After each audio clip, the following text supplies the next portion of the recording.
A técnica da meditação. É necessário compreender a necessidade da experiência direta do real. É necessário que os irmãos se treinem, certamente, em meditação. Somente é possível chegar à experiência da verdade, através da técnica da meditação. Só em ausência da mente, podemos nós vivenciar o real. E quando realmente o experimentamos, passamos a sentir, em nós mesmos, um elemento que nos transforma radicalmente. Não há dúvida, meus caros irmãos, que a dissolução do eu costuma ser um trabalho árduo e difícil. Por isso é que a experiência do real, na ausência do eu, na ausência da mente, é muito útil e necessária. Porque ao vivenciar, repito, a verdade, acumulamos em nosso interior certas forças que nos permitem lutar, com mais vantagem, contra o ego, contra o eu. Desafortunadamente, a mente vive em incessante tagarelice, não está quieta um instante, nem sequer aprendemos a pensar sem palavras, e isso é lamentável. Necessitamos de algum idioma para pensar, interessante seria saber pensar sem necessidade de palavras. A mente está dividida, incessantemente, em um batalhar de antíteses, na luta dos opostos. Uma mente assim, dividida, não pode experimentar a verdade. Jesus o Cristo disse: "Conhecei a verdade e ela vos fará livres." Mas não é possível a experiência do real, enquanto a mente esteja dividida em um batalhar de antíteses. Quando a mente está quieta, quando a mente está em silêncio, advém o novo. Se queremos a experiência da verdade, necessitamos aprender a formar o vazio iluminador em nós mesmos. Raros são aqueles que têm chegado a formar o vazio absoluto. Obviamente, necessitase para isso de uma bomba de sucção. A temos, afortunadamente, dentro de nosso sistema respiratório, com os canais extraordinários de Da e Pingala, ao longo dos quais flui o prana. Necessitamos também de um dínamo, e o temos, à vontade. Necessitamos de um aparelho gerador de energias, e ele está estabelecido em nosso organismo, nos órgãos criadores. Temos que aprender a manejar esses instrumentos, se é que queremos, de verdade, experimentar o real. O vazio iluminador é o Santo Okidano, onipresente, onipenetrante, onisciente. É claro que o vazio, o Santo Okidano, advém originalmente do sagrado Sol absoluto.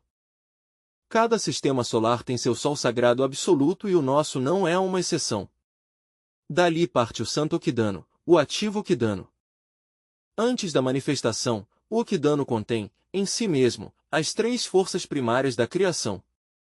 Quero referir-me, de forma enfática, ao santo afirmar, ao santo negar e ao santo conciliar. Ao iniciar-se a aurora do Mahavantara, o ativo Okidano, contendo em si mesmo os três fatores básicos de toda a criação, penetra nos mundos, mas não fica envolvido nos mundos. Guarda paralela exata, com esta afirmação, o santo Okidano em nosso planeta Terra, quando se iniciou a alvorada do Mahavantara, penetrou neste, nosso planeta, mas não ficou envolvido no mesmo. Assim foi, na verdade, como o Santo Okidano se desdobrou a si mesmo nas três forças primárias. Estas, na Índia, são Brahma, Vishnu e Shiva, no mundo ocidental são Pai, Filho, Espírito Santo, entre os anais do Velho Egito, Osíris, Ísis, Horus. São três forças trabalhando, cada uma de forma auto-independente, mas, no entanto, unidas ao Santo Okidano. É mediante essas três forças primárias, como o divino arquiteto pôde criar o universo. Mas ao finalizar o grande dia cósmico, ao finalizar o Mahavantara, as três forças voltam a fundir-se, a integrar-se com o Santo Okidano, para regressar ao sagrado absoluto solar. Isto que vemos no macrocósmico, isto que vemos nos mundos, se repete também dentro do microcosmolhomem, dentro de cada um de nós, no fundo mais profundo de nossa consciência, nas raízes mesmas de nosso ser, está o Santo Okidano, onipresente, onipenetrante, onisciente, que é o que nos une ao Sol Sagrado Absoluto. Obviamente, ele o Santo Okidano se eliminou a si mesmo, ou melhor disséssemos, se desdobrou a si mesmo nesses três fatores que são conhecidos como Brahma, Vishnu e Shiva, nosso Pai muito amado, o Filho muito adorado e o Espírito Santo muito sábio. Necessitamos nós, meus queridos irmãos, passar além de todas as forças positivas e negativas da natureza. Ainda mais, além dos três fatores primários da criação, em sua manifestação, ou processo incessante de modificação. Necessitamos escapar do intelecto, passar além do corpo, dos afetos e da mente.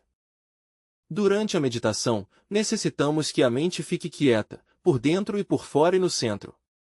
Quando a mente está quieta, por dentro, por fora e no centro, advém o tão, isto é, o real. Se decidimos formar o vazio iluminador em nós, é óbvio que chegaremos a experimentar o santo Kidano. Quero dizer também, de forma enfática, a nossos irmãos que esta noite estão reunidos aqui, em terceira câmara, que a experiência mística do real costuma ser um acontecimento transcendental que até causa terror. Há que deixar o medo, porque no vazio iluminador passamos nós a saber que tão somente somos gotas do grande oceano. É no santo Kidano onde a gota se perde no oceano e o oceano na gota. A consciência então se dilui, se expande de forma tão extraordinária, que chegamos a sentir-nos convertidos em árvores, em montanhas, em aves, em mundos, em cometas que rolam através do espaço infinito. No santo Kidano, ao ver-se convertido em árvore, em água, etc. Sente temor pela aniquilação, e o pavor pela morte costuma ser insuportável. Perdese o samadhi, o êxtase, e volta-se ao mundo das formas. Mas se tem valor nesse mundo e sabes aguentar aquilo serenamente, compreender-se-á que além de toda aspiração, está a grande realidade, que é o sagrado sol absoluto. Se nenhum temor lograr nos fazer perder o êxtase, penetraremos valorosos no sagrado sol absoluto. Ali é onde viremos a experimentar a verdade, ali conheceremos as leis da natureza, tal qual são. Neste mundo somente conhecemos a mecânica dos fenômenos, as associações mecânicas e os efeitos, mas no sol sagrado absoluto conhecemos as leis da natureza, como são em si mesmas. Todo o universo está contido no sagrado sol absoluto, onisciente, o passado e o futuro se irmanam ali, em um eterno agora, dentro de um eterno presente. Ali conheceremos, pois, tudo o que é, tudo o que tem sido e tudo o que será. Ali estaremos além do tempo e muito mais além da mente. Quando nós experimentamos a verdade, sentimos um impulso interior formidável que nos permite lutar vantajosamente contra o eu, contra o mim mesmo, contra o si mesmo e desintegrá-lo. E por isso, precisamente, é que devemos nós aprender a formar o vazio iluminador. Tornar-se urgente usar o aparelho gerador, a bomba de sucção e o dínamo, sabiamente. Inquestionavelmente, o aparto gerador produz energias que ascendem pelos canais espinhais de Ida e Pingala. Devemos aproveitar a energia sexual para o samadhi.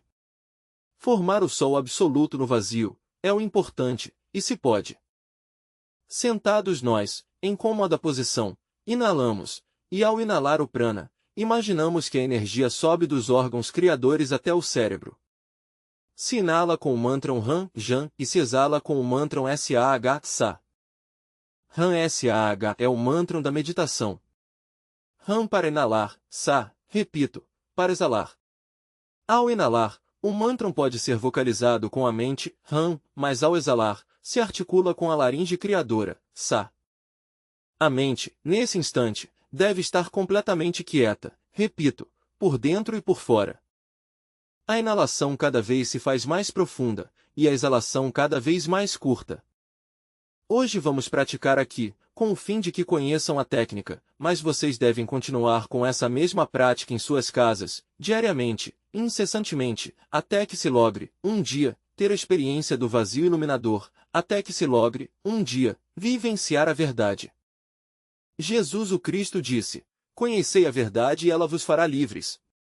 Quem tem logrado vivenciar a verdade, obviamente se carrega de um potencial energético formidável que lhe permite lutar mais vantajosamente contra o eu, para dissolvê-lo, desintegrá-lo. Nós necessitamos acumular forças em si mesmos, porque somos demasiado fracos, e essas forças somente nolas pode dar o sagrado sol absoluto. Assim pois, meus caros irmãos, vamos ver esta prática, repito, em suas casas devem praticar diariamente.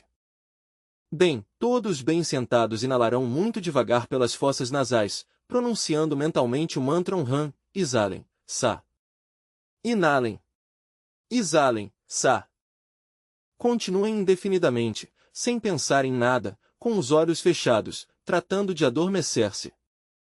A inalação cada vez mais lenta e profunda, a exalação cada vez mais curta e rápida. O corpo bem relaxado e adormecendo sem pensar em nada. De fora para dentro, de forma simples, com a inalação cada vez mais profunda, as forças vão fluindo, as forças sexuais, de fora para dentro. Quanto mais funda e profunda seja a inalação, mais profunda também, mais a fundo é o avanço das energias sexuais, para dentro e para cima. A exalação, por tal motivo, se vai fazendo cada vez mais curta. Em altos voos do espírito, para os grandes atletas da meditação, só resta a inalação. Durante o samadhi deve suspender-se a respiração, algo impossível, mas certo, verdadeiro. Quando a essência está submersa entre o Santokidano, percebe as coisas em si, tal qual são, e não como aparentemente são, e transmite tudo à personalidade, à mente. Aqui na pessoa, a personalidade, os centros intelectual e o emocional se põem em harmonia com a mente, e esta fica recolhendo as vibrações que a essência manda do vazio iluminador. Ao perder o samadhi, ao voltar à personalidade, a recordação fica por tal motivo na mente. Se nós organizamos as forças sexuais em forma centrípeta, isto é, que vibrem sempre de fora para dentro e não de dentro para fora, terminam as poluições noturnas que são tão frequentes em todos os seres humanos, porque depois que as energias sexuais fluem de fora para dentro, as poluições noturnas terminam, concluem. Isso é muito importante.